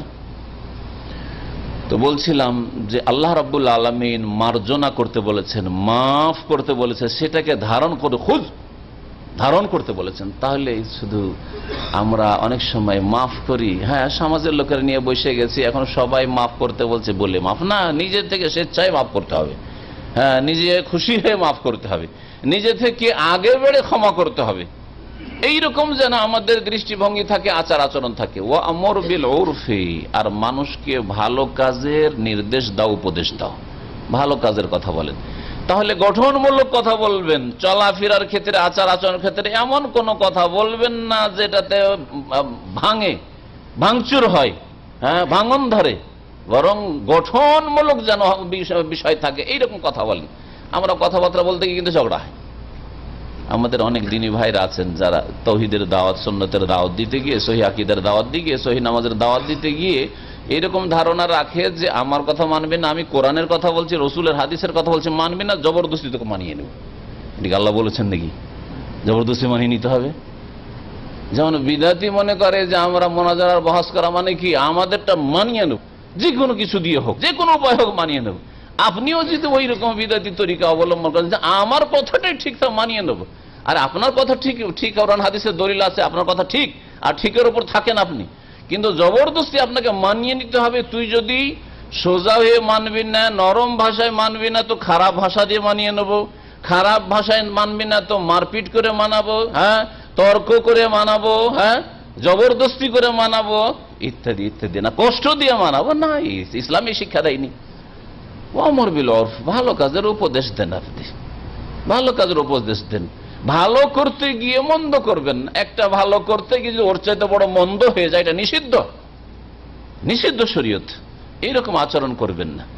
আর তৃতীয় উপদেশ আখলাক সম্পর্কে আল্লাহ বলছেন এই আয়াতে, ওয়া আরিদ আনিল জাহিলিন, মূর্খদের থেকে উপেক্ষা করা, মূর্খদের থেকে উপেক্ষা করা। সালাফগণের এরকম ঘটনা আছে, একটা লোক এসে বেয়াদবি করেছে, গাল দিয়ে দিয়েছে খুব অকথ্য ভাষায়, কাউকে মেরে দিয়েছে হয়তো। চিন্তা করতে পারেন আজকাল যদি গাল দিয়ে সাথে সাথে, হ্যাঁ, লাফিয়ে ওর গলাটা টিপে ধরবেন আপনি। গাল দিলে, হ্যাঁ, বা থু দিলে লাফিয়ে গলাটা টিপে ধরবেন। চোখ রাঙা করলে আপনি লাফিয়ে গাড়ি থেকে নেমে যাবেন, মারামারি শুরু করতে, দুইজনে গাড়ি ছেড়ে মারামারি শুরু করে দিচ্ছে, হয় না? এ নিজের দলকে ডাকছে, ও নিজের দলকে ডাকছে, মারামারি শুরু। আল্লাহ বলছেন যে তোমার সাথে সে জেহালতের কাজ করেছে, মূর্খামি করেছে। ওয়া আরিদ আনিল জাহিলিন, মূর্খদের থেকে মুখ ফিরিয়ে নাও, উপেক্ষা করো মূর্খদেরকে। এই দেখছো যে মূর্খামি করলো, আমাকে গাল দিয়ে মূর্খামি করলো, সুতরাং আমিও মূর্খ হয়ে যাব না, আমি মূর্খ হব না। এসব শিক্ষা কোরআনে কারিমে রয়েছে। আজকাল এক শ্রেণীর লোকেরা ইহুদি নাসারাদের বাহ্যিক চাকচিক্যময় চরিত্র দেখে তাদের প্রশংসা করে, কিন্তু রাসূলুল্লাহ সাল্লাল্লাহু আলাইহি ওয়াসাল্লামের প্রশংসা করার তাদের তৌফিক হয় না। যাকে আল্লাহ সার্টিফিকেট দিয়েছেন ওয়া ইন্নাকা লাআলা খুলুকিন আযীম, কোরআন এবং হাদিসের কথা বলার তাদের তৌফিক হয় না, কোরআন এবং হাদিসের কথা তাদের শেখার তৌফিক হয় না। আখলাক চরিত্র যদি দেখতে হয়, চলে যান ইউরোপে, চলে যান আমেরিকা, চলে যান আপনি কানাডা চলে যান, দেখেন খ্রিস্টানদের তাদের ব্যবহার কত সুন্দর। এইসব কথা শয়তান, জিন শয়তান, মানুষ শয়তান সাজিয়ে সাজিয়ে পেশ করে, যার ফলে অনেক ভালো মানুষ মুসলিম প্রশংসা ইহুদি নাসারা কাফের করে আখলাক চরিত্রের। কিন্তু দিন ইসলাম যে শিখিয়েছে 1400 বছর আগে, যখন ইউরোপের নাম পর্যন্ত কেউ জানতো না, আর জানলেও তারা একবারে অন্ধকারে ছিল, জ্ঞান থেকে বড় অন্ধকারে তারা ডুবেছিল, কোন জ্ঞান তাদের, শিক্ষা দীক্ষা কিছুই ছিল না। প্রথম শিক্ষা লাভ করার জন্য আন্দোলসে তারা মুসলিম ওস্তাদদের কাছে শিক্ষার জন্য জামিয়া কর্তোবা ইউনিভার্সিটিতে আসত, জানেন না নিজের ইতিহাস। আর তাদের আপনারা প্রশংসা করেন, কোরআন হাদিসের কথা কেউ বলে না। এইসব আখলাক তো রাসূলুল্লাহ সাল্লাল্লাহু আলাইহি ওয়াসাল্লাম 1400 বছর আগে শিখিয়েছেন। এইসব আখলাক তো আল্লাহ লৌহে মাহফুজে লিখে রেখেছেন। এইসব আখলাক তো আম্বিয়া রাসূলগণের আখলাক ছিল, যখন যখন আল্লাহ নবী রাসূল পাঠিয়েছেন প্রত্যেক নবী রাসূলগণের এই আখলাক ছিল। এসব কথা বলার তো তৌফিক হয় না, কারণ কোরআনে কারীম আল্লাহ বলেছেন একাধিক, ওয়াজাইয়ানা লাহুমুশ শাইতানু আমালাহুম, যারা কোরআন এবং হাদিসের জ্ঞান রাখে না, শয়তান তখন তাদের কাজগুলিকে সুসজ্জিত করে পেশ করে, সাজিয়ে সাজিয়ে পেশ করে। ইহুদি নাসারাদের চরিত্র ভালো, সাজিয়ে সাজিয়ে পেশ করে আপনার সামনে। কাফের ভালো কাজ করে, কিন্তু মুসলিম চাইতে কাফের বেশি মেহনত করে, কর্মঠ, তারপরে কাফের লেবার দিয়ে বেশি কাজ হয়, এসব কথা মুসলিমদের মুখে শোনা যায়। শয়তান সাজিয়ে পেশ করেছে, কাফের ব্যবহার বেশি ভালো, ইহুদি নাসারার ব্যবহার ভালো, হিন্দুর ব্যবহার বেশি ভালো, এইসব কথা শয়তান সাজিয়ে পেশ করেছে। এগুলি আল্লাহর কথা না, রসুলের কথা না। কাফের যেই ব্যক্তি আল্লাহর সাথে খেয়ানত করতে পারে, রাসূলের সাথে খেয়ানত করতে পারে, যে আল্লাহ রসুলকে বিশ্বাস করে না, সে মানুষের সাথে যে কোনো সময় খেয়ানত করতে পারে, কিন্তু দুনিয়ার স্বার্থে সে কি করে, ভান করে ভালো চরিত্রের, দুনিয়ার স্বার্থে নিজের ভালো চরিত্র দেখায়, হ্যাঁ, যেটাকে বলা অভিনয় করে বলতে পারেন আপনি। ওয়াজাইয়ানা লাহুমুশ শাইতানু আমালাহুম ফাসাদ্দাহুম আনিস সাবিল, সুতরাং সঠিক রাস্তা কোরআন এবং হাদিসের রাস্তায় চলা থেকে, কোরআন এবং হাদিস শিখে, কোরআন এবং হাদিস থেকে ইসলামিক চরিত্র গঠন করবেন আর নেবেন, শিখবেন, এখানে বাধা সৃষ্টি করেছে শয়তান, ফাহুম লা ইয়াহতাদুন, এই জন্য রাস্তা পাই না, হেদায়েত পাই না। অন্য রিওয়ায়াতে রয়েছে যে ওয়াকানু মুস্তাবসিরিন, অথচ তারা চক্ষুওয়ালা মানুষ ছিল, তাদের দৃষ্টি শক্তি ছিল, তাদের অন্তর্দৃষ্টি ছিল, তারপরেও তারা কোরআন এবং হাদিস থেকে জ্ঞান নেয়নি। সম্মানিত ভাতৃমণ্ডলী, যেসব আখলাক চরিত্রের কথা আল্লাহ রাব্বুল আলামিন বলেছেন, তার আরো কিছু আয়াত শোনাই। আল্লাহ রাব্বুল আলামিন ইরশাদ করেছেন, প্রিয় নবী মুহাম্মদ রাসূলুল্লাহ সাল্লাল্লাহু আলাইহি ওয়াসাল্লামকে সম্বোধন করে, ফাবিমা রাহমাতিম মিনাল্লাহি লিনতা লাহুম, ফাবিমা রাহমাতিম মিনাল্লাহ, আল্লাহর রহমত যে তুমি তাদের সাথে নম্র আচরণ করে থাকো, আল্লাহর অনুগ্রহে, আল্লাহর খাস রহমত, হে নবী মুহাম্মদ সাল্লাল্লাহু আলাইহি ওয়াসাল্লাম, আল্লাহ বলছেন হে নবী মুহাম্মদ সাল্লাল্লাহু আলাইহি ওয়াসাল্লাম, ফাবিমা রাহমাতিম মিনাল্লাহ লিনতা লাহুম, আল্লাহর অনুগ্রহ পূর্বক তুমি তাদের সাথে, তোমার সাথী সঙ্গীদের সাথে তুমি ভালো ব্যবহার করে থাকো। লিনতা লাহুম, নম্র ব্যবহার করে থাকো। লিনুন মানে নরম হওয়া, লিনতা লাহুম, তাদের সাথে নম্র ব্যবহার করে থাকো, নম্র ভাষী হয়ে থাকো তোমার সাথী সঙ্গীদের সাথে, অথবা তোমার সামনে যে অমুসলিমদের কাফেরদের দাওয়াতের বিষয়টি রয়েছে তাদের সাথে তুমি নম্র ব্যবহার করে, এটা আল্লাহর রহমত তোমার সাথে, যে তোমাকে আল্লাহ নম্র ভাষী করেছেন, নম্র ব্যবহার আল্লাহ তোমাকে দান করেছেন।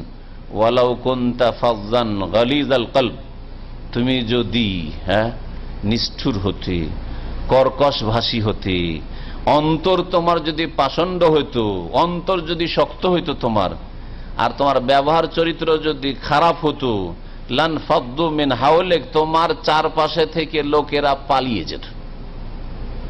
তাহলে কি শিক্ষা দেওয়া হলো? বোঝা গেল যে যদি আপনি কর্কশ ভাষী হন, আপনি যদি নিষ্ঠুর হন, আপনি যদি পাষণ্ড হন, আপনি যদি দুর্ব্যবহার করেন, খারাপ আচরণ করেন, নম্র ব্যবহার না করেন, তাহলে আপনার আশপাশ থেকে লোকেরা কেটে পড়বে। আপনার স্ত্রী আপনার সাথে থাকতে চাইবে না, দৌড়ের বাড়ি থাকবো না, বাপের বাড়ি থাকবো, স্বামী থাকবো, কিন্তু এইরকম স্বামীর দরকার নেই বলবে। ছেলেরা বলবে যে বাপ থেকে দূরে থাকাই ভালো, মেয়েরা বলবে যে কখন যে বিয়ে শাদী হবে, যে বাপের জুলুম থেকে, এরকম খারাপ বাপ থেকে দূরে, চোখের আড়ালে যাব। হ্যাঁ, চোখ দেখেছেন অনেক বাপের আছে, আপনারা অধিকাংশ ভাইরা হয়তো বাপ হয়ে গেছে, তাই না? ছেলে মেয়ের বাপ হয়েছেন। শুনেন ভালো করে, বাড়িতে যখন ঢুকবেন নিজে কি পরীক্ষা করবেন। ঢুকার পরে সালাম আলাইকুম বিসমিল্লাহ বলবেন, সালাম আলাইকুম রহমতুল্লাহ বলে ঢুকবেন। আর ঢুকার পরে, এটা ইসলামিক তরিকা শেখাচ্ছি, ঢুকার পরে দেখবেন যে আপনার ছেলে মেয়েরা দরজার দিকে দৌড়িয়ে আসছে না ঘরে ঘরে ঢুকে পালাচ্ছে, এদিক ওদিক পালাবার চেষ্টা করছে। আপনি নিজেকে পরীক্ষা করবেন। যদি দেখেন যে আপনাকে দেখি এগিয়ে আসছে, আপনার স্ত্রী দরজার কাছে এগিয়ে আসার চেষ্টা করছে, অথবা যেখানে থাকুক, হ্যাঁ, যখন স্বামী চলে আসছে বেরিয়ে আসি, সামনে কাছে আসি, তারপরে যে ছেলে মেয়েরা দৌড় দিয়ে আসছে, ছেলে মেয়েরা কিন্তু ফিতরাতের উপর আছে, ওদের ব্যবহার চরিত্র খারাপ হয়, আসল প্রকৃত আছে, দৌড় দিয়ে বাবা এসছে, দৌড় দিয়ে দরজার দিকে আসছে, তাহলে জানবেন যে আপনি ভালো মানুষ, আপনি ভালো মানুষ, আপনি আপনার স্ত্রী ছেলে মেয়েদের সাথে ভালো ব্যবহার করেন। আর যদি দেখা যায় যে এমনই গেলেন আপনি বাড়িতে, মনে হচ্ছে যে পুলিশ অফিসার এসেছে, পুলিশ অফিসার এসছে, দারোগা, যার ফলে দারোগা পুলিশ দেখলে ভালো মানুষও পালায়, যে চোর ডাকাত না, ভালো মানুষ জানি না কোন ঝামেলায় ফেলে, এই রাস্তায় দেখেছি, ধর ঘরে ঢুক, করে না ঘরে ঢুক, কোন ফিতনায় পড়তে হয়, ঝামেলায় পড়তে হয়, স্কুলে সাক্ষী দিতে হবে, কি করতে হবে না করতে হবে, ভিতরে ঢুক। জি হ্যাঁ, তো আপনার ছেলে মেয়ে যদি আপনাকে দেখার পরে লুকিয়ে যায়, দেখার পরে ঘরে ঢুকে গেল, দরজাটা দিল বন্ধ করে, অথবা কোন ঢুকে গেল, বা বাড়িতে যখন ঢুকলেন তো বাড়ি থেকে আউট। আমাদের দেশে তো এখানে না হয় বাইরে যেতে পারে না অনেক সময় ছেলে মেয়েরা, কিন্তু আমাদের দেশে বাড়িতে ঢুকছেন আর ঢুকার সাথে সাথে ছেলে মেয়েদের খুঁজে পান না, কোথায় গেছে। এতক্ষণ সব বাড়িতে খেলাধুলা করছিল, কিন্তু আপনি বাড়িতে ঢুকতেই সব পালিয়ে গেছে। আপনি যেমন বাড়ি থেকে আবার বাইরে বেরিয়েছেন, হ্যাঁ, আর বাবা 2-4-5 ঘন্টা আসবেন, আবার বাড়িতে ছেলে মেয়ে হাজির। এরকম যদি হয় তাহলে আপনার মধ্যে দোষ রয়েছে। লান ফাদ্দু মিন হাওলিক, তোমার আশপাশ থেকে পালিয়ে যাবে তোমার স্ত্রী, তোমার ছেলে মেয়েরা। আল্লাহ পাক বলছেন নম্র ভাষী হইতে হবে। আপনারা বলেন যে আমরা যাদেরকে ইসলামের দাওয়াত দিচ্ছি, আমরা মুসলিম কমিউনিটি মোটামুটি, তাই না? বাংলা ভাষী প্রায় সব মুসলিম, শতকরা একটাও হিন্দু, এখানে বিশেষ করে বাঙালি আমরা পাই না দাওয়াত দিতে গিয়ে। দেশে যদি ধরেন তো 90% মুসলিম, ঠিক কিনা? 10টা অমুসলিম, তাহলে আমাদের মেজরিটি হচ্ছে মুসলিম। ফেরাউন কাফের, শুধু কাফের ছিল, হ্যাঁ, বড় কাফের, ঠিক কিনা? তাগুত কাফের, নিজেই আনা রব্বুকুমুল আ'লা মা আলিমতু লাকুম মিন ইলাহিন, আমার ছাড়া তোমাদের মাবুদ আর আছে কে? আমাদের দেশে এক শ্রেণীর মানুষরা কিছু নেতৃস্থানীয় ব্যক্তি যদি জুলুম অত্যাচার থাকে তো ফেরাউন চাইতে খারাপ মনে করে ওদেরকে। ফেরাউন চাইতে খারাপ, আরে ওরা তো কমপক্ষে মুসলিমের সন্তান, মুসলিম দেশের মানুষ, ফেরাউন চাইতে খারাপ তাদেরকে মনে করে। তাদের সাথে ওই ফেরাউনের সাথে যে ব্যবহারটি আল্লাহ পাক করতে বলেছেন কমপক্ষে ওই ব্যবহারটা যদি করতো তাহলে হয়তো এদেরকে দাওয়াত দেওয়া সম্ভব হইত। আল্লাহ পাক রব্বুল আলামিন ফেরাউন সম্পর্কে কি জানতেন না যে ফেরাউন ডুবে ধ্বংস হবে? জানতেন না? জানতেন না? জানতেন, ঠিক না? ফেরাউন সম্পর্কে আল্লাহ জানতেন না যে এর কাছে নবী পাঠানো আর না পাঠানো সমান, পাঠিয়ে কোনো লাভ নেই, কথা জানতেন না? ফেরাউনের কাছে গিয়ে উপদেশ দিলে সে ভয় করবে না, উপদেশও নেবে না, এসব কথা কি আল্লাহ জানতেন না? তিনি আলিমুল গায়ব, সব জানতেন। তারপরে কোরআনে কারিমে কি রয়েছে তেলাওয়াত করেন, একটু পড়ে দেখেন কোরআনে কারিমে। আল্লাহ পাক রব্বুল আলামিন বলছেন দুই ভাইকে, মূসা এবং হারুন আলাইহিস সালামকে, যে তোমরা দুই ভাই যাও, ইযহাবা ইলা ফিরাউন, ফেরাউনের কাছে, ইন্নাহু তাগা, সে তাগুত হয়ে গেছে, সীমা লঙ্ঘন করেছে, সীমাহীন বাড়াবাড়ি করেছে। তাগা মানে সীমাহীন বাড়াবাড়ি করেছে, ওর বাড়াবাড়ির শেষ নেই। ফাকুলা লাহু কাওলান লাইয়িনান, আর গিয়ে দুই ভাই মিলে গিয়ে নরম ভাষায় কথা বলে। কি বলছেন আল্লাহ? ফেরাউনের মতো জালেম এত বড় যে নিজেকে মাবুদ বলে, এলা বলে, রব বলে দাবি করছে, হ্যাঁ, আল্লাহর জায়গায় সে বসতে চেয়েছিল, তার সম্পর্কে আল্লাহ বলছেন যে তাকে গিয়ে তোমরা মূসা, হারুন, তোমরা গিয়ে নরম ভাষায় কথা বলো, কাওলান লাইয়িনান। তারপর আল্লাহ বলছেন যে লাআল্লাহু ইয়াতাযাক্কারু আও ইয়াখশা, হতে পারে যে সে উপদেশ নেবে অথবা ভয় করবে। অথচ আল্লাহ সব জানেন যে উপদেশ নেবে না, ভয় করবে না, কিন্তু তোমার কাজ এতে শিক্ষা দাও, তোমার কাজ যেটা সেটা করো, তোমার করণীয় তুমি করো, আর আমার কাজ আমি করব। আমার কাজ হেদায়েতের তৌফিক দেওয়া, আর তোমার কাজ হচ্ছে রাস্তা দেখানো, তোমার কাজ হচ্ছে নম্র ভাষায় ভালো কথা পৌঁছিয়ে দেওয়া, আর আমার কাজ হচ্ছে তার অন্তরে ভালো কথা নামিয়ে দেওয়া। তাহলে চিন্তা করুন, আমাদের দেশে এমন কোন মুসলিম আছে যে ফেরাউনের মতো খারাপ? দেখুন, এখানে যেসব প্রবাসী ভাইরা আছেন, এমন কোন মুসলিম আছে ফেরাউনের চাইতে খারাপ বা ফেরাউনের মতো আছে? কেউ নেই। তাহলে আমরা এত খারাপ ভাষী কেন হব? খারাপ ভাষী কেন হব? এইরকম আখলাক চরিত্রের বহু দিক রয়েছে। আর আখলাক চরিত্রের ফজিলত না বললে বুঝবেন না, শুধু ভাববেন যে হয়তো আখলাক চরিত্র অত্যন্ত বেশি গুরুত্ব রয়েছে আর ফজিলত রয়েছে। নবী করিম সাল্লাল্লাহু আলাইহি সাল্লামের হাদিসে এই ক্ষেত্রে অনেকগুলি ফজিলত রয়েছে। তার মধ্যে একটি হচ্ছে যে মা মিন শাইইন আসকালু ফিল মিজান মিন হুসনিল খুলুক, আল্লাহ পাকের দাঁড়ি পাল্লায় কিয়ামতের দিনে উত্তম চরিত্রের চাইতে ভারী জিনিস আর কিছু হবে না। তার মানে শুধু আপনার সুবহানাল্লাহ, আলহামদুলিল্লাহ, লা ইলাহা ইল্লাল্লাহ, এগুলোই শুধু দাঁড়ি পাল্লায় মিজানে কিয়ামতের দিন ওজন হবে।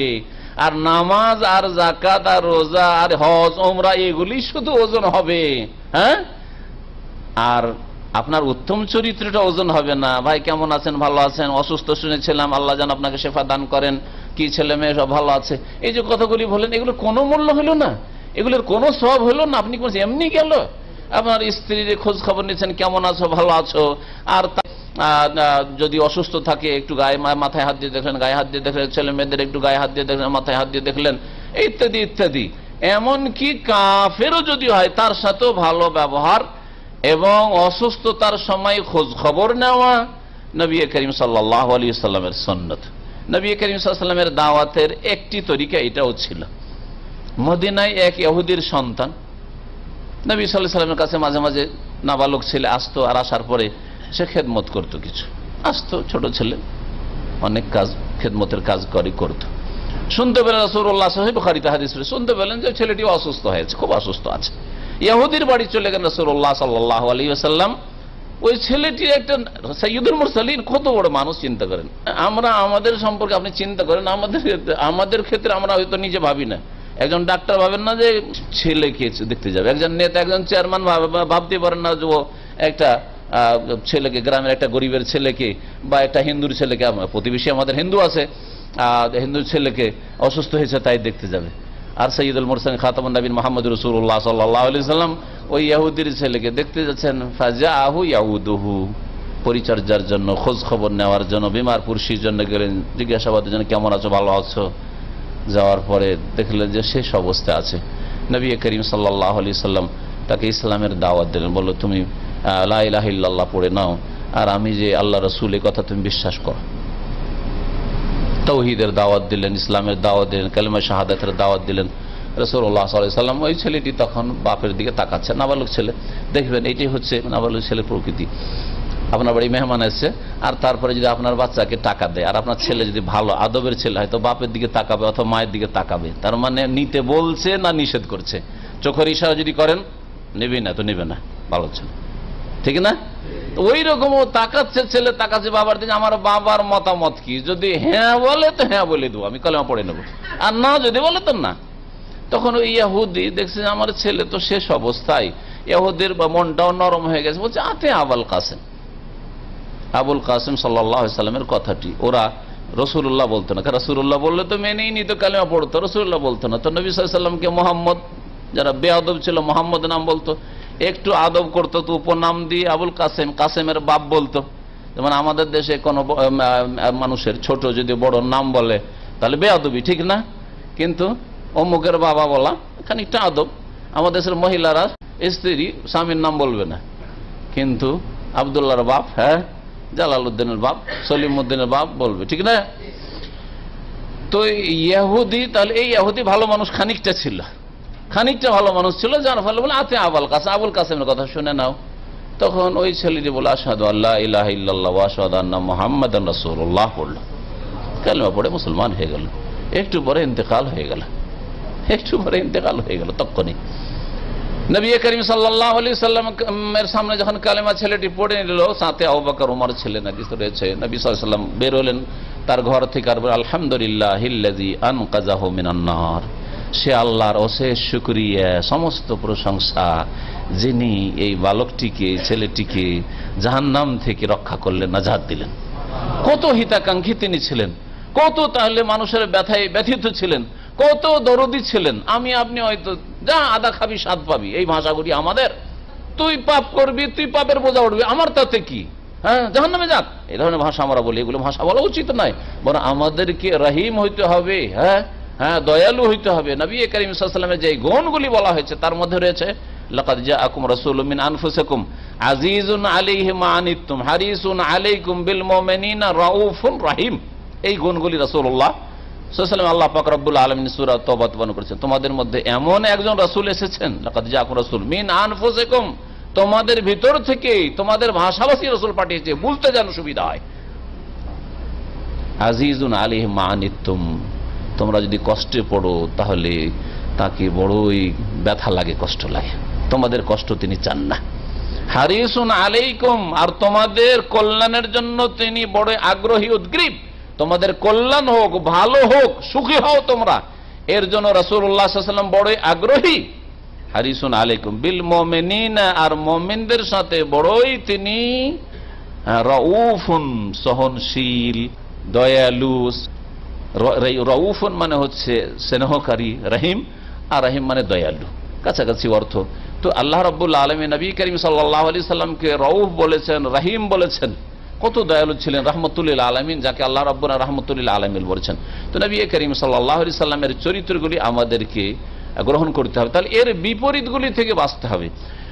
বলছিলাম যে উত্তম চরিত্রের অনেক ফজিলত রয়েছে, তার মধ্যে একটি ফজিলত, জান্নাতে যদি রাসূলুল্লাহ সাল্লাল্লাহু আলাইহি সাল্লামের কাছাকাছি বাসস্থান চান।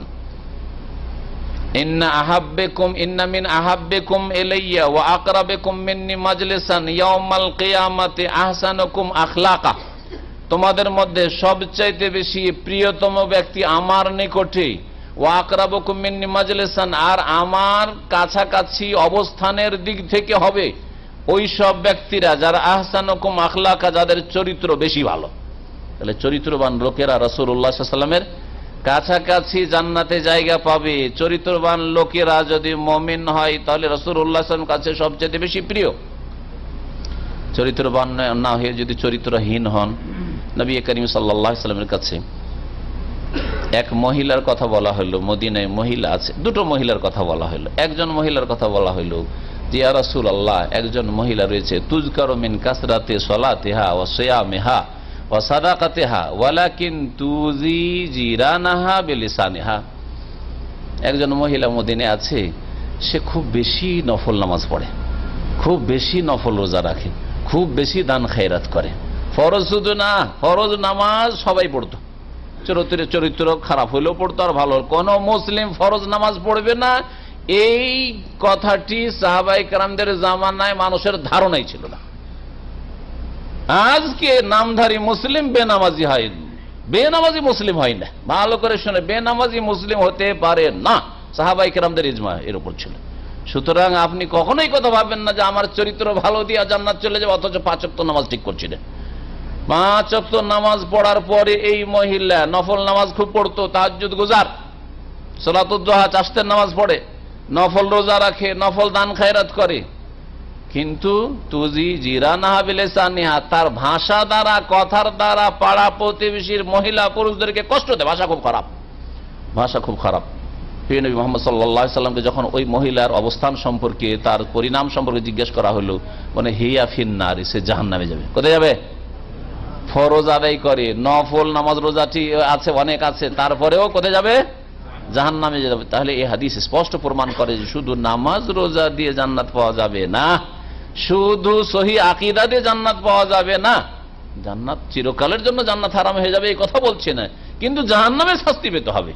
আপনার বদ আখলাকের কারণে, খারাপ চরিত্রের কারণে জাহান্নামের কিছু কাল, দীর্ঘকাল, বহুকাল আপনাকে শাস্তি পেতে হবে। তারপরে মুআহিদ হইলে আর নামাজ ঠিক থাকলে হয়তো জান্নাতে আসবেন। সেটা আহলে সুন্নাত ওয়াল জামাতের আকীদা, সেটা আপন জায়গায় ঠিক আছে। কিন্তু আপনি আপনার এত নামাজ রোজা ফরজ নফল ইবাদত বন্দেগী দিয়ে প্রথমখানে জান্নাত যেতে পারবেন না যদি চরিত্রহীন হন। এই হাদিস প্রমাণ করে। মুহাম্মদ রাসূলুল্লাহ সাল্লাল্লাহু আলাইহি ওয়াসাল্লাম কাছে আর এক মহিলার কথা বলি, ইয়া রাসূলুল্লাহ, আর এক মহিলা আছে, লা তুযকারু মিন কাসরাতি সালাতিহা ওয়ালা সিয়ামিহা ওয়ালা সাদাকাতিহা, তার বেশি খুব নামাজ নেই, মানে ফরজ নামাজটাই পড়ে, আর বেশি নফল নামাজ পড়ে না, বেশি দান খায়রাত কিছু করেন না, আর বেশি রোজাও রাখে না, ওই রমজান মাসে শুধু রোজা রাখে। ওয়ালাকিন লা তুজি জিরানাহা বিলিসানিহা, কখনো কাউকে কষ্ট দেয় না, তার দ্বারা কোনো পাড়া প্রতিবেশী কেউ কষ্ট পায় না, ভালো চরিত্রের মহিলা। নবী করিম সাল্লাল্লাহু আলাইহি ওয়াসাল্লাম বললেন হিয়া ফিল জান্নাতি, সে জান্নাতে যাবে, সে জান্নাতে যাবে। তাহলে বোঝা গেল যে সহি আকীদা ঠিক রেখে ফরজ ওয়াজিব যদি নামাজ, ইবাদত বন্দেগী নামাজ আর যেসব ইবাদত বন্দেগী ফরজ ওয়াজিবাত আছে এগুলো যদি আদায় করে দেন আর তার সাথে চরিত্রবান মুসলিম হতে পারেন, তাহলে জান্নাত পাওয়া যাবে ইনশাআল্লাহ তাআলা। জি, তো বলছিলাম যে চরিত্রের অনেক দিক রয়েছে, আমরা যেন নিজের চরিত্র ঠিক করি। চরিত্রের ক্ষেত্রে আরেকটা চরিত্র দেখে বেঁচে থাকবেন, যেই কথা কাজের মাধ্যমে আপনার কষ্ট হতে পারে সেটাই জেনে নেবেন যে অন্যজনের জন্য কষ্ট হবে। আর এক একটি করে চরিত্র বলার সময়ও নেই, আর বলবো না। যেই কথা কাজের মাধ্যমে আপনার সাথে এই কথা কাজগুলি যদি কেউ কিছু করে তাহলে আপনার কষ্ট হবে, এইরকম ভাবতে পারছেন, তাহলে এইরকম কথা কাজ যেন অন্য কারো সাথে না হয়, এরকম আচরণ করবেন না, আর এরকম কথাও বলবেন না অন্যের ক্ষেত্রে। প্রিয় নবী মুহাম্মদ রাসূলুল্লাহ সাল্লাল্লাহু আলাইহি ওয়াসাল্লাম আল মুসলিমুনা মান সালামা আল মুসলিমুন, আল মুসলিমু মান সালামা আল মুসলিমুনা মিন লিসানিহি ওয়া ইয়াদিহি, সহিহ বুখারী হাদিস। সত্যিকার মুসলিম ওই সব লোকেরা যাদের হাত থেকে আর জবান থেকে মুসলিম জাতি নিরাপদ থাকে, মুসলিম জাতি নিরাপদ থাকে। তাহলে আপনি যদি বড়ই ধার্মিক সহি আকীদা বলছেন আর তার সাথে সাথে আলহামদুলিল্লাহ শিরকের গর্ত থেকে, বিদাতের গর্ত থেকে, ভ্রান্ত আকীদার গর্ত থেকে উঠে এসেছেন, সহি নামাজও পড়ছেন, আর তার সাথে সাথে আর এক গর্তে, চরমপন্থার গর্তে যদি কি আছাড় খেয়ে পড়েন, খারিজি তরিকা যদি অবলম্বন করেন, যারা নিজের হাতে আইন নিতে চায়, নিজের হাতে বিচার করতে চায়, নিজেই বল প্রয়োগ করে ঠিক করতে চায়, এর জন্য তারা অস্ত্র ধারণ করবে, বম ব্লাস্টিং করবে, অথবা নিজেই কাউকে মারবে, খুন করবে, এই জালেম, এই তাগুত, এই কাফের, এই সেই ফতোয়াবাজি করবে, কুফরের যে এরা কাফের, সেই কাফের, এই কাফের, সেই কাফের, আর তার সাথে সাথে অস্ত্র ধারণ করবে।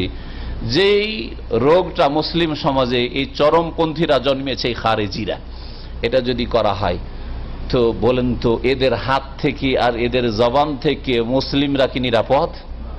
মুসলিম নিরাপদ আপনি মনে করছেন যে একটা লোক, তারপরে আল্লাহ রাব্বুল আলামিন শুধু মুসলিমদের সাথে ভালো আখলাকের কথা বলেননি, কাফেরের সাথে ভালো আখলাক করতে বলেছেন। কোরআনে কারীমের দুটি আয়াতের অংশ শুধু বলছি। আল্লাহ বলেছেন ওয়াকুলু লিন-নাসি হুসনা, তোমরা মানব জাতির সাথে ভালো কথা বলবে। কুলু লিল মুসলিমিনা হুসনা, মুসলিমের সাথে ভালো কথা বলে, কথা আল্লাহ বলেন নাই। যে কোনো মানুষের সাথে, ইহুদি, নাসারা, হিন্দু, নাস্তিক, বেদিন, যে কেউ হোক না, তার সাথে ভালো কথা বলবে। কথার দ্বারা কাউকে কষ্ট দেবেন, এ কথা ইসলাম শিখায়নি, কোরআন শিখায়নি। কোরআন কখনো খারেজি বদাকিদা শিখায়নি, কোরআন কখনো চরমপন্থা শিখায়নি। যেমন এক শ্রেণীর গুমরাহরা, এক শ্রেণীর নাস্তিকরা, এক শ্রেণীর সেকুলাররা ইসলামের বিরুদ্ধে বলার সুযোগ পেয়েছে খারেজিদের কারণে। না, খারেজিরা ইসলাম থেকে শিখেনি, হ্যাঁ, অন্য গোমরাহদের কাছ থেকে শিখেছে, কোরআন হাদিসের আলেমদের কাছ থেকে শিখেনি। এদের বড় ওস্তাদ ভালো আলেমরা কেউ নেই, ভালো করে মনে রাখবেন। এদের ওস্তাদ হয় নিজেই কিতাব, হ্যাঁ, কিতাবই তাদের ওস্তাদ, কোন ওস্তাদের কাছে ভালো আলেমের কাছে শেখেনি, আর না হলে ওই রকম ছাগলগুলির কাছে শিখেছে, এই ছাগলগুলো, যার ফলে এরা গুমরাহ হয়েছে, ভালো কোনো আলেমের কাছে শিখে নাই। যার ফলে এই খারেজি মনোভাব, যে না মারো, জজ মারো, আর এই মারো, সেই মারো, নেতাকে মারো, কারণ এরা মানবরচিত বিধান দিয়ে দেশ পরিচালনা করে, এরা হচ্ছে খারেজি। সাবধান। আল মুসলিম ও মান সালেম আল মুসলিমুনা মিন লিসানি ওয়া ইয়াদিহি, মুসলিম তারাই যাদের, হ্যাঁ কি বললাম, হ্যাঁ, মিন লিসানি, জবান থেকে আর হাত থেকে নিরাপদ হবে মুসলিমরা। হাদিসে রয়েছে, আর কোরআনে কারীমে রয়েছে মুসলিম শুধু না, ওয়াকুলু লিন-নাসি হুসনা, মা প্রত্যেক মানুষের সাথে ভালো কথা বলবে। এটা কথা বলে মানুষ কষ্ট দেয়, সেজন্য কথা বলে কষ্ট দেবে না, ভালো কথা বলবে। আর মানুষ কথা না বলেও কষ্ট দেয়, আখলাক আচরণ দিয়ে, হ্যাঁ, নড়াচড়া দিয়ে, অঙ্গ প্রত্যঙ্গ দিয়ে কষ্ট দিয়ে থাকে। সেই জন্য আল্লাহ অন্য জায়গায় বলছেন ওয়াফআলুল খায়রা লাআল্লাকুম তুফলিহুন, সূরা হজ আল্লাহ বলছেন ওয়াবুদু রাব্বাকুম, তোমরা রবের ইবাদত করো তোমাদের। আর তার সাথে সাথে ওয়াফআলুল খায়রা, যে কোনো কল্যাণমূলক কাজ করো, ভালো কাজ করো। এটা কি ভালো কাজ হলো? ভালো কাজ হলো অস্ত্র ধারণ করা, ভালো কাজ হলো এইভাবে মানুষকে ভীত সন্ত্রস্ত করা।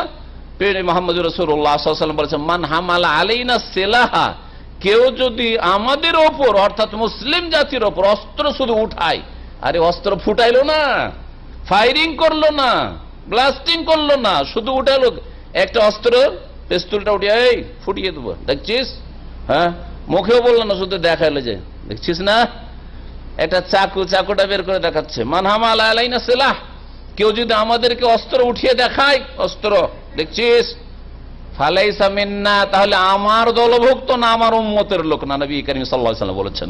তাহলে কোন মুসলিম আর সন্ত্রাসী হইতে পারে, কোন মুসলিম যদি মুসলিম থাকে তো আবার খারিজি হইতে পারে। ইসলাম চরমপন্থা শিখিয়েছে? কখন ইসলাম চরমপন্থা শিখায়নি। ইসলাম খারিজিদের গুমরাহি আর বেদিন, নাস্তিক, সেকুলারদের গুমরাহি, দুই গুমরাহির মাঝখানে হচ্ছে ইসলাম। দুই গুমরাহি থেকে বেঁচে থাকবেন, ছেলে মেয়েদেরকে বিধর্মিতা থেকে বাঁচাবেন, নাস্তিকতা থেকে বাঁচাবেন, বেনামাজি হওয়া থেকে বাঁচাবেন, আল্লাহ পরকাল সম্পর্কে চিন্তাশীল না, পেট পূজারি শুধু, কোন পড়াই পয়সা ইনকাম হবে সেই পড়াই পড়ে, আর দিন ইসলাম শিখলো না, ফারায়েজ ওয়াজিবাত শিখলো না, এতে থেকে, এই গুমরাহি থেকে বাঁচাবেন। এ হচ্ছে আর এক গুমরাহি, যে গুমরাহিতে মুসলিম সমাজের অধিকাংশ ছেলেরা, যুবকরা নিমজ্জিত রয়েছে। আর এক গুমরাহিতে নিমজ্জিত হয়েছে চরমপন্থীরা, সেটা খারেজিদের গুমরাহি। যেই খারেজি বাতিল ফিরকা রাসূলুল্লাহ সাল্লাল্লাহু আলাইহি ওয়াসাল্লামের পরেই বেরিয়েছে, আলী রাদিয়াল্লাহু তাআলা আনহুর জামানায়। আর সবচেয়ে শ্রেষ্ঠ খলিফা, শ্রেষ্ঠ মানুষ তখন নবী সাল্লাল্লাহু আলাইহি ওয়াসাল্লাম তখন দুনিয়াতে নেই, আবু বকর নেই, ওমরও নেই, উসমান নেই। তাহলে সবচেয়ে শ্রেষ্ঠ সেই যুগে কে বলেন দেখি? আলী রাদিয়াল্লাহু তাআলা আনহু। আলী রাদিয়াল্লাহু তাআলা আনহু কার হাতে নিহত হয়েছেন, খুন হয়েছেন? এই খারিজি কোরআনের হাফেজ ইবনে মুলজাম ছিল, গুমরাহ। সুতরাং কখনো ধোকায় থাকবেন না যে কোরআনের হাফেজ রয়েছে অথবা আরবের এলেম রাখে বা ভালো ভালো কথা বলে, কিন্তু কথা বলতে গিয়ে যদি এই গুমরাহি দেখেন, বাকপটু, হ্যাঁ, আর সে বাগ্মী বক্তা, আর তার বক্তব্য আপনি গুমরাহির শিকার হয়ে গেলেন, কখনো হবেন না। যদি এই ধরনের কথা দেখেন, সাথে সাথে সতর্ক হয়ে যাবেন। দুই গুমরাহির মাঝখানে রয়েছে হক। আল্লাহ রাব্বুল আলামিন যেন হককে আঁকড়ে ধরা তৌফিক দান করেন, আহলে সুন্নাত ওয়াল জামাতের তরিকায় চলার যেন তৌফিক দান করেন। এখানে আরো একটি কথা বলবো, সেই যুগে যখন সবচেয়ে শ্রেষ্ঠ আলী রাদিয়াল্লাহু তাআলা আনহু ছিলেন, এতে কোনো সন্দেহ আছে কি? আর তাকে খুন করেছে খারিজিরা। আর আজকের যুগে সবচাইতে ভালো মুসলিম সরকার হচ্ছে সৌদি আরব সরকার। এতে কোনো সন্দেহ আছে? যারা থাকছেন তারা কি বুঝতে পারেন না? দেশে এরকম নাকে তেল দিয়ে ঘুমান্ত দেখি, দেশে এরকম টাকা পয়সা নিয়ে এই মাঠে আপনি রোমা থেকে রিয়াজ এতটা দূরত্ব রাত্রে বেরোন্ত দেখি। আমি রাত 8টার সময় গিয়ে আর বেরোতে পারছি না। হ্যাঁ, বুঝতে পারছেন? জি হ্যাঁ, আজকে থেকে 25 বছর আগেও আমি গেছি, তখন সেই যুগে রাত 7টা-8টার সময় না না না আর যাওয়া যাবে না, থাকেন আমাদের বাড়িতে, থাকেন সকালে যাবেন। আর এখন রাত 1টার সময় বেরোবো এখান থেকে 500 কিলোমিটার, আল্লাহ ছাড়া কোনো ভয় নেই। ভয় আছে? আল্লাহ ছাড়া কারো ভয় নেই।